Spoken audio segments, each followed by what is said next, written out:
अस्सलाम वालेकुम। कभी कभी इंसान को ऐसे रास्तों पर चलना पड़ता है जो वो खुशी से इख्तियार नहीं करता, बल्कि हालात इसे मजबूर कर देते हैं। मैं भी नाचने का काम करती थी, और ये काम मैंने हरगिज़ भी अपनी खुशी से नहीं किया था। मैं पैदा ही एक नाचने वाली के घर पर हुई थी, और इसीलिए मजबूरन मुझे भी नाचने का काम ही करना पड़ा था। मेरी माँ चाहती थी कि मैं पढ़ूं लिखूं और कोई इज्जतदार काम कर सकूं, लेकिन ये माशरा हम जैसे लोगों को ना ही पढ़ने लिखने देता है और ना ही इज्जत से रिज़्क कमाने देता है। मेरी माँ ने मुझे एक सरकारी स्कूल में दाखिला करवाया, तो वहाँ हर कोई मुझे देखकर एक ही आवाज़ लगाता, अरे ये तो नाचने वाली की बेटी है, इसका यहाँ क्या काम, इसे तो किसी शादी पर नाचने के लिए भेज दो ना। यहाँ तक कि मेरे उस्ताद भी मुझे ना बख्शते और मुझे हकारत की नज़र से देखते। मुझे सबसे पीछे बिठाया जाता, मैं कुछ सवाल करती तो डांट कर चुप करवा दिया जाता। मुझे किसी काम में मदद चाहिए होती तो मेरी मदद ना करते थे, और दूसरे बच्चे तो मेरे करीब भी ना आते, जैसे मुझे कोई मौजी बीमारी हो जो उन्हें लग जाएगी। जबकि मेरा मसला सिर्फ इतना था कि मेरी माँ नाच गाने का काम करती थी। अलबत्ता स्कूल में जब भी कोई फंक्शन होता तो मुझे ज़रूर हिस्सा दिलवाया जाता। मेरा रक्स हमेशा से ही अच्छा था। मैं तो अपने माँ के पेट में थी जब भी मेरी माँ रक्स किया करती थी, इसीलिए यह मेरे खून में बसा हुआ काम था। मैं स्कूल के हर फंक्शन में खुद रक्स करती। एक दिन स्कूल के फंक्शन मेरी माँ आ गई तो इसका सर शर्म से झुक गया। इसने मुझे वहीं से मार कर स्टेज से नीचे उतारा। इसी काम से तो तुझे बचाने के लिए स्कूल भेजा था, यहाँ आकर भी अगर तुझे यही करना है तो फिर स्कूल क्यों आती है। मैंने रोते हुए अम्मा से कहा कि मुझे तो मास्टर जी ने ये रक्स करने को कहा था। अम्मा ने मास्टर जी को बुरा भला कहा तो वो उल्टा मेरी माँ पर बरहम हो गए और कहने लगे, जो काम तेरी बेटी को आता है हम वही करवाएंगे ना, और फिर स्कूल में फंक्शन है तो कोई तो रक्स करेगा ना, फिर तेरी बेटी क्यों नहीं। अब इज्जतदार घराने के बच्चों को तो हम रक्स करने का नहीं कह सकते ना। ये सुनकर अम्मा का दिल बहुत दुखी हुआ और अम्मा ने मुझे स्कूल से भी उठा लिया, और फिर मैं अपने घर में ही रहने लगी। लेकिन मेरे अंदर रक्स करने का शौक पैदा हो गया, क्योंकि मुझे ये बात अच्छी तरह समझ आ गई थी कि इस काम के अलावा कोई और काम ये दुनिया मुझे नहीं करने देगी। मैं कहीं भी जाऊंगी मेरी पहचान इसी नाम से होगी कि मैं रक्स करने वाली की बेटी हूँ। नाचना मेरा पेशा है। मैं अम्मा से छुप छुप कर नाचने लगी थी, क्योंकि अम्मा को अगर पता चलता तो वो मेरी हड्डियां तोड़ कर रख देती। अम्मा ना ही मुझे अपने साथ किसी महफिल में ले जाती थी और ना ही बिला जरूरत घर से बाहर निकलने देती थी। अम्मा ने मुझे 7 पर्दों में छुपा के रखा था, ताकि दुनिया में मुझे अम्मा के हवाले से ना पहचाने और मुझे भी यही काम ना करना पड़े। लेकिन किस्मत ने मुझे इसी काम में माहिर बनाया था और इसी काम ने दर पर लाई थी। एक दिन अम्मा को बहुत तेज बुखार हुआ और 3 दिन के अंदर अम्मा चल बसी। पता चला कि अम्मा को डाइनिंग बुखार हुआ था और इसी वजह से अम्मा जान की बाजी हार गई थी। मेरी उम्र सिर्फ 17 साल की थी। अम्मा की मौत पर मैंने बड़ी मुश्किल से और मोहल्लेदारों को जमा किया था। कोई भी आने के लिए तैयार नहीं था। सबका ये कहना था कि नाचने वाली की मैयत कौन उठाएगा और इसका जनाजा पढ़ाना मोहल्ले वालों की जिम्मेदारी है। तो कुछ शरीफ लोग आ गए हैं और अम्मा का जनाजा पढ़ाया गया। अम्मा की तदफीन हो गई, लेकिन मैं जिंदा दरगवर हो गई। ना ही खाने के लिए पैसे बचे और ना ही घर का किराया देने के लिए। अम्मा ने सारी जिंदगी बहुत पैसा कमाया था, लेकिन हमने अपना घर नहीं खरीदा था, क्योंकि हम आए रोज घर बदलते थे। मोहल्ले वाले हमें किसी एक घर में रहने ही कहाँ देते थे। जिसे भी मेरी माँ का काम पता चलता वो पत्थर मार कर हमें घर से निकाल देते थे, मोहल्ले से भी निकाल देता। इसीलिए हम किराए के घर बदलते रहते थे। अब अम्मा चले गए तो एहसास हुआ कि अपना घर होना भी नेमत होती है। मालिक मकान आकर सर पर खड़ा हो गया। मैंने इससे कुछ वक्त की मोहलत मांगी और फिर इत्तेफाक से अगले ईरान घर का दरवाजा बजा। मैंने डरते डरते दरवाजा खोला तो एक आदमी दरवाजे पर खड़ा था। इसके एक बड़ी मूछें थी। वो बड़ी सियाह रंग की गाड़ी पर आया था। मुझे देखकर मेरी माँ का पूछने लगा। मैंने इसे बताया कि मेरी माँ का इंतकाल हो गया है। ये सुनकर इसके चेहरे पर कुछ परेशानी के आसार आए और फिर वो कहने लगा, इसने तो मुझसे वादा किया था कि वो मेरे बेटे की शादी पर रक्स करेगी। मैंने तो अपने दोस्त यारों को भी बता दिया है कि तारा आकर नाचेगी। इसका रक्स बड़ा ही मशहूर है। अब मैं क्या करूँगा? मेरे पास इसके सवाल का कोई जवाब भी नहीं था। मैं दरवाज़ा बंद करने लगी तो इसने अचानक ही दरवाज़ा पकड़ लिया और कहने लगा, तू कौन है? तू भी तो वो तारा की जैसी ही है। अगर तू आकर नाच लेगी तो मैं पैसे तुझे दे दूंगा। इसकी बात सुनकर मैं कुछ लम्हों के लिए सकते में आ गई। मैं आज तक ना ही किसी महफिल में गई थी और ना ही कभी किसी महफिल में नाच गाना किया था, लेकिन अब मुझे पैसे की जरूरत भी तो थी और मेरे सर पे मेरी माँ भी नहीं रही थी। अगर मैं मेरी माँ के नाम से ही काम शुरू करती तो जल्द ही मेरा भी नाम बन जाता और जिंदगी आसान हो जाती। यही सोचकर मैंने हामी भर ली और इस आदमी के साथ चल पड़ी। इसके बेटे की शादी थी, वो कोई बड़ा जमींदार था, वहाँ बड़े बड़े लोग आए हुए थे। मैंने इनके दरमियान बेबाकी से नाचना शुरू कर दिया। मेरा दिल खून के आंसू रो रहा था, लेकिन ये नाच मुझे मेरी नई जिंदगी दिलवाने वाला था। ये सोचकर मैं नाचती रही और फिर सुबह का सूरज तुलू होने के वक्त मुझे नोटों से भरकर मेरी घर छोड़ दिया गया। मैं एक ही रात में इतना पैसा कमा कर लाई थी जितना कोई शरीफ इंसान पूरे महीने में मेहनत कर करके भी नहीं कमा सकता था। इसीलिए मैं अपने काम में पक्की हो गई और मैंने अहद कर लिया कि अब मैं यही काम करूंगी। मैं हूबहू अपनी माँ की जैसी थी, इसीलिए मुझे अपनी माँ की जगह लेने में ज्यादा वक्त नहीं लगा था। मैंने सारी जिंदगी अपनी माँ का नाच जो देखा था, इसीलिए मेरे पाँव भी इसी की तरह थे। मैं जिस महफिल में जाती हूँ इसकी जान बन जाती, लेकिन ये काम मुझे ज्यादा अच्छा नहीं लगता क्योंकि मर्द बहाने बहाने से मेरे करीब होते। मैं नाचने लगती तो वो मुझे छूने की कोशिश करते, अपने कमरों में मेरा रक्स कैद करते और कभी जबरदस्ती मेरे साथ तस्वीर भी खिंचवाने के बहाने मेरे इतने करीब आ जाते कि मेरे लिए सांस लेना भी दो भर हो जाता। लेकिन मैं इनकार ना कर पाती थी क्योंकि मुझे इस काम के भी पैसे मिलते थे। आहिस्ता आहिस्ता मैं भी अपनी अम्मा के जैसे ही होती जा रही थी। सारा सारा दिन सोई पड़ी रहती और सारी सारी रात महफिल में खूब रौनक लगाती। मेरे पास बहुत पैसा आ गया था, लेकिन अगर कुछ नहीं था तो वो सुकून था। मेरी जिंदगी में बिल्कुल भी सुकून नहीं रहा था। हर वक्त मेरा ज़मीर बेचैन रहता। अब मुझे समझ आ गया था कि मेरी माँ मुझे इस काम से क्यों दूर रखना चाहती थी। मैंने इसे भी इस तरह बेचैन और तड़पते हुए देखा था। शायद मेरी माँ भी ये काम खुशी से नहीं करती होगी।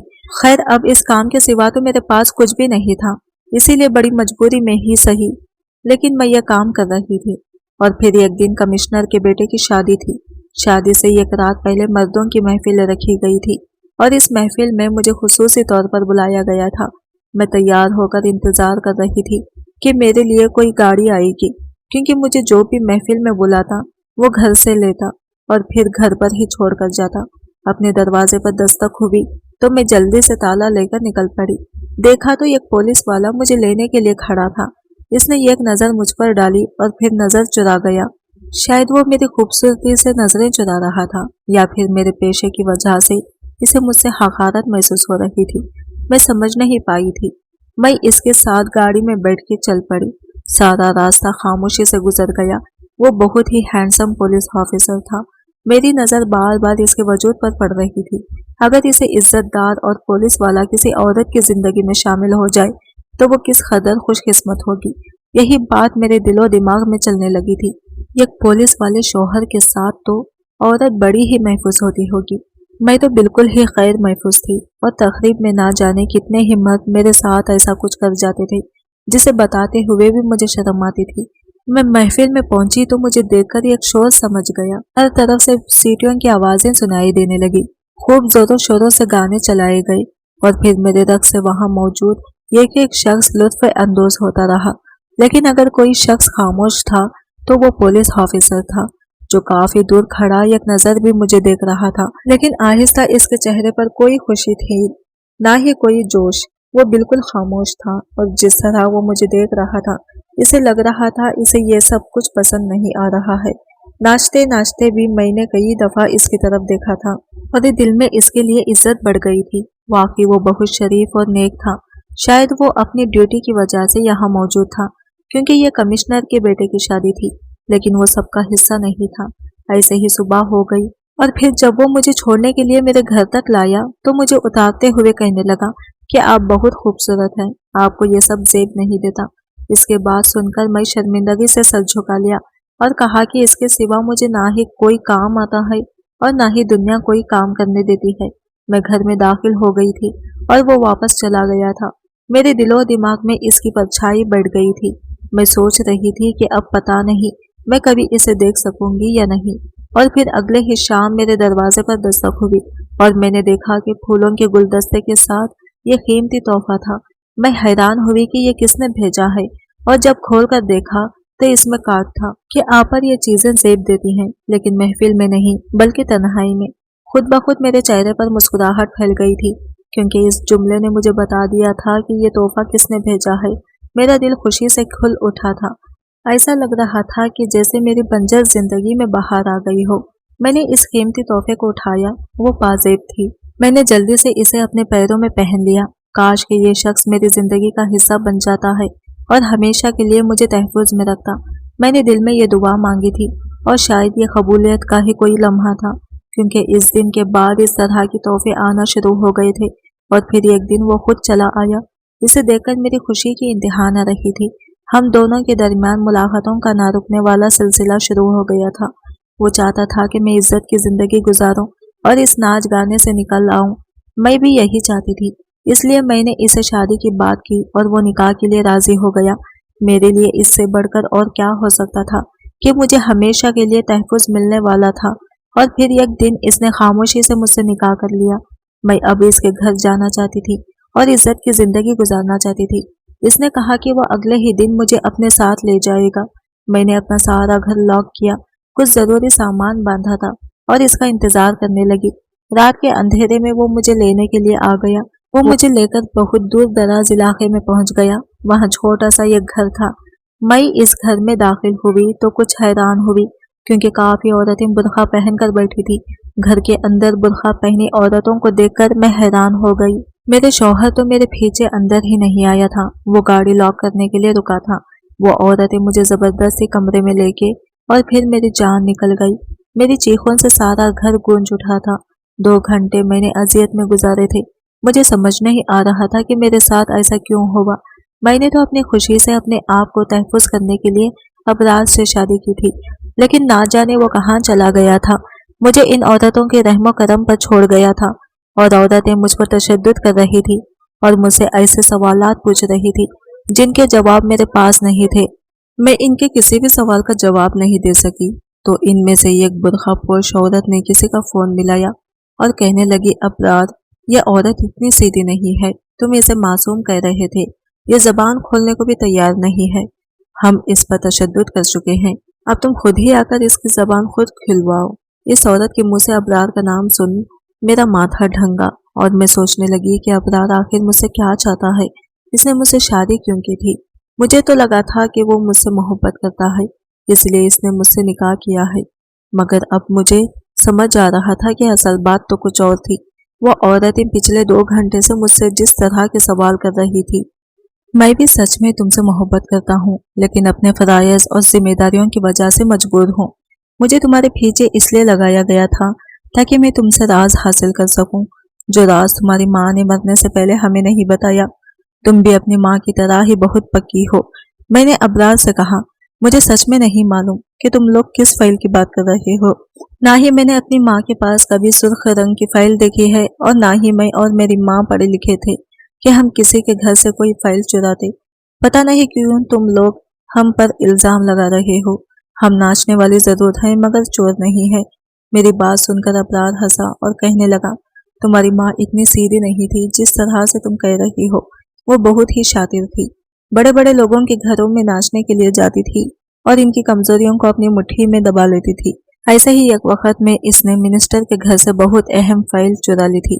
शादी के घर में कोई और इस पर नजर न रख सका, और वो इतनी कीमती फाइल चुरा कर भाग निकली। इस फाइल में बहुत अहम और खुफिया दस्तखत हैं, जो सरकारी है। अगर वो फाइल ना मिली तो बहुत मुसीबत होगी, इसलिए हम वो फाइल ढूंढने की कोशिश कर रहे हैं। जिस दिन मैं तुम्हें लेने के लिए मैं तुम्हारा घर आया था, इस दिन मुझे पता चला कि तुम तारा की बेटी हो। इसलिए मैंने जानबूझकर तुमसे मोहब्बत का ढोंग रचाया, ताकि बातों बातों में तुमसे फाइल के बारे में मालूम कर सकूं। मैंने बहुत बार तुमसे पूछना चाहा, लेकिन तुम हर दफा ही बात को खत्म कर देती। इसलिए मैंने तुमसे निकाह कर लिया, ताकि मैं तुमसे ये राज उगला सकूं। लेकिन अब ऊपर से दबाव बहुत ज्यादा बढ़ गया है, और हमें फाइल के बारे में फौरन जान लेना। जब ही मैंने तुम्हें इन लेडी पुलिस ऑफिसर के हाथों कर दिया, अगर उन्हें हमारा निकाह का ना पता होता तो ये तुम पर इससे भी ज्यादा तशद्दुद करती, ये राज उगलवा लेती। लेकिन इस निकाह की वजह से उन्होंने मुझे बुलवाया। अब तुम खुद मुझे बता दो कि वो सुर्ख फाइल कहाँ है, ताकि तुम्हारी जान बख्शूं। मैं तुम्हें अपने घर ले जाऊं। अबरार ने बहुत मोहब्बत से मेरे गालों पर हाथ फेरा। तुम्हारी आंखों से आंसू टपकने लगे। मुझे सच में किसी फाइल के बारे में मालूम ही नहीं था। मैं इसको क्या बताती कि मुझे तो यही नहीं पता था कि मेरी माँ ऐसा भी कोई हरकत कर सकती है। मैंने तो कभी इसे कोई कीमती सामान घर लाते नहीं देखा था। अबरार के हर बार पूछने पर मैंने इसे यही जवाब दिया तो वो बहुत ज्यादा गुस्से में आ गया और इसने मेरे मुंह पर एक सन्नाटेदार तमाचा दे मारा और कहने लगा, अगर तुमने ये राज ना बताया तो मुझे तलाक देना होगी तुम्हें, और फिर तुम जेल के सलाखों में होगी। ये सुनकर मेरा कदमों तले से जमीन निकल गई और इस डर के कहीं वो मुझे तलाक ना दे दे मैंने झूठ कह दिया कि मैं इस फाइल का पता है। मेरी बात सुनकर इसके चेहरे पर चमक आ गई। मैंने इसे कहा कि मेरी माँ ने वो फाइल चुराई थी, लेकिन वो इस फाइल को घर नहीं लाई थी, बल्कि इसने रास्ते में ही वो फाइल किसी के हवाले कर दी थी। वो कौन था और मेरी माँ ने इसे क्यों किया था, ये मैं भी नहीं जानती। मैंने पूरी तरह झूठ कह के अपनी जान बचाई थी ताकि मेरा रिश्ता बच जाए। मैं इस नाच गाने वाले माहौल में दोबारा नहीं जाना चाहती थी। लोगों की गलीज नजरें इससे बर्दाश्त नहीं होती थी। मैं अबरार के साथ अपनी जिंदगी को आगे बढ़ाना चाहती थी। मेरे मुंह से ये सब कुछ सुनने के बाद अबरार ने मेरा हाथ पकड़ा और मुझे अपने घर ले गया, अपने माँ से मिलवाया और मैं वाकई एक इज्जत की जिंदगी गुजारने लगी। मेरे ससुराल वालों को नहीं मालूम था कि अबरार मुझे कहाँ से लाया है और मैं क्या काम करती थी। मेरी और अबरार की शादी को महीना ही गुजरा था कि एक दिन मैं अपना घर पूरी तरह खाली करने के लिए गई, क्योंकि मालिक मकान चाहता था कि मैं घर की चाबी से वापस कर दूं। वो घर किसी नई खरीदारों को देना चाहता था। मैं घर पहुंची तो सारा घर उल्टा पड़ा था। मैं जानती थी कि यह काम अबरार ये इसके साथियों का ही है, इसीलिए खामोशी से अपना जरूरी सामान समेटने लगी। अपनी माँ की यादों को एक जगह करते अचानक के मुझे अपनी माँ की बात याद आ गई। मेरी माँ ने मरते वक्त मेरा हाथ पकड़कर रोते हुए मुझसे कहा था कि जिंदगी में मैंने बहुत कुछ गलत किया है, लेकिन अब मैं सब कुछ ठीक करना चाहती हूँ और इसीलिए मैंने एक बहुत कीमती चीज हासिल की है जिसकी वजह से मेरे सारे गुनाह ढल जाएंगे। इसी वक्त अम्मा की बात मुझे समझ नहीं आई थी, लेकिन आज माँ का सामान समझते हुए अचानक ही ये बात मेरे जहन में आई थी कि अम्मा कहीं इस फाइल के बारे में तो बात नहीं कर रही थी। इस फाइल में ऐसा क्या था कि अम्मा के सारे गुनाह धुल जाएंगे, क्योंकि एक फाइल को हासिल करने के लिए मिनिस्टर साहब ने पूरी पुलिस फोर्स को मेरे पीछे लगाया था। यही सब सोचते सोचते मैंने अम्मा का जरूरी सामान बांध लिया और बाकी सब कुछ इसी वक्त कबाड़ वाले को बुलाकर फरोख्त कर दिया। घर पूरी तरह खाली हो गया था। मेरी अम्मा मुझे हमेशा कहा करती थी कि अगर तुम्हें कभी भी मेरी याद आए तो अपने अब्बा की तस्वीर को सीने से लगा ले। मैंने दीवार पर लगी अब्बा की तस्वीर पर नजर डाली, जो सालों से एक ही जगह पर टिकी थी। मैंने कभी अब्बा की तस्वीर को सीने से नहीं लगाया था, क्योंकि मुझे अपने अब्बा से बिल्कुल मोहब्बत नहीं थी। मैंने तो कभी इन्हें देखा भी नहीं था, लेकिन आज अम्मा की बहुत याद सता रही थी, इसीलिए मैंने वो तस्वीर उतार कर अपने सीने से लगाई। लेकिन इस वक्त मेरे 14 तबाह का रोशन हो गए। इस तस्वीर के पिछले हिस्से में कुछ कागजात लगे हुए थे। फाइल तो नहीं थी, लेकिन कुछ शफात थे। मैंने जल्दी से सारे सफात अपने पास छुपा दी। पता नहीं क्यों मुझे लग रहा था कि सब लोग मिलकर यही ढूंढ रहे थे। मैं पढ़ी लिखी नहीं थी, मुझे जानना था कि इन सफ़ों पर क्या लिखा है, इसीलिए मैं खामोशी से अपने घर से निकली, ताला लगाया और अपनी पुरानी दोस्त के पास पहुंच गई, जो बहुत पहले मेरे साथ स्कूल में पढ़ा करती थी। कभी कभार वो मुझसे मिल लिया करती थी, लेकिन अपने घर वालों की खौफ से इसने मुझे बाकायदा कोई ताल्लुक नहीं रखा था। इत्तेफाक था कि इस वक्त घर पर कोई भी मौजूद नहीं था, वह अकेले ही थे। मुझे देखकर बड़ी खुशी हुई। इसे मेरी शादी की खबर मिल चुकी थी। मैंने जल्दी से इसे वो कागजात दिखाए और कहा कि मुझे पढ़कर बताओ इस पर क्या लिखा है। मेरे कहने पर इसने तफसील से वो कागजात पढ़ने शुरू किया और मेरे सर पर आसमान गिर पड़ा। वो मिनिस्टर के सहारे काले कारनामों की घड़ी थी। अपने अहदे का फायदा उठाकर मिनिस्टर लड़कियों का कारोबार कर रहा था। इस बात की खबर मेरी माँ को हो गई थी। मेरी माँ ने वो फाइल चुरा ली जिस पर सारी तफसीलियात थी कि इन्हें कब कहाँ से अगवा करके कहाँ पहुंचाया गया था। मेरी माँ अपने नाचने के काम को पसंद नहीं करती थी, लेकिन बहुत मजबूरी में वो ये काम कर रही थी। और जब इसे ये लगा कि वो कुछ ही दिनों की मेहमान है, तो अपने गुनाहों को धोने के लिए इसे ये रास्ता नजर आया। इसने ये फाइल चुरा ली ताकि पुलिस के हवाले कर सके, लेकिन इससे पहले ही वो इस वक्त दुनिया से चली गई। और अब मैं जान गई थी कि अगर ये फाइल पुलिस वालों को मिल भी गई तो भी कोई मिनिस्टर के खिलाफ कार्रवाई नहीं करेगा। यहाँ कानून सच में ही अंधा था। मुजरिमों को सजा नहीं मिलती थी और बेगुनाह जेल से निकलना मुश्किल था। मेरे बहुत सोच समझकर अपने दोस्त की मदद से इन तमाम कागजात की वीडियो बनाई और इसे सोशल मीडिया पर डाल दिया और फिर वो फाइल लेकर अपने शौहर अबरार के पास आ गई। अबरार मुझे देखकर कहने लगे, तुम कहाँ चली गई थी? मैंने वो फाइल इनके हाथ में पकड़ाई, इनसे कहा कि आप जिस चीज का पता मुझसे पूछ रहे थे वो ये है, अब अगर आप सच में ही ईमानदार हैं तो मिनिस्टर के खिलाफ रिपोर्ट दर्ज करवाएं। वो सब पढ़कर अबरार भी शौक रह गए। उन्हें यही बताया गया था कि वो बहुत अहम फाइल है और इसे खोलने की इजाजत नहीं है, लेकिन जो मैंने इन्हें सब कुछ बताया तो उन्होंने सारे कागजात खुद चेक किए और मिनिस्टर साहब के खिलाफ रिपोर्ट भी दर्ज कर ली। अब आगे इस मामले में क्या होगा क्या नहीं, यह हम दोनों नहीं जानते। अबरार पर ऊपर से बहुत प्रेशर है कि इस मामले को दबा दिया जाए, लेकिन वो ईमानदारी से अब तक इस फैसले पर कायम है। लेकिन उन्हें कब तक अपने पैरों पर खड़ा दिया जाएगा ये मैं भी नहीं जानती। हमारे मुल्क में ईमानदारी से नौकरी करने को इस कदर मुश्किल बना दिया गया है कि अगर बेशक सही रास्ते पर चलना भी चाहे तो इसे नौकरी से निकाल दिया जाता है। शायद इसीलिए मुल्क में ही ना ही अमन व अमान रहा है और ना ही इंसाफ। आज की वीडियो कहानी आपको कैसी लगी कमेंट करके जरूर बताएगा, और वीडियो अच्छी लगी है तो लाइक शेयर जरूर कीजिएगा। हमारे चैनल को सब्सक्राइब करें फ्रेंड्स। मिलते हैं अगली वीडियो के साथ, तब तक के लिए बाय बाय, टेक केयर, अल्लाह हाफिज।